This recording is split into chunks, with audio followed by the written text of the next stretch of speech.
Ang LCC Legazpi machine dito ay ginagamit ng 6 na araw na may 3 total meter. Ito ang printer head. Ito naman ang cupping.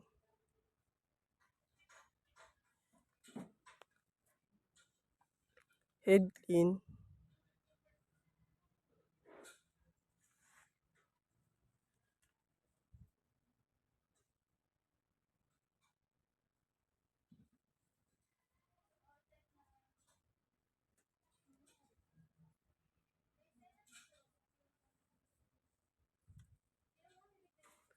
At punasan ng wiper after head clean. Nozzle check.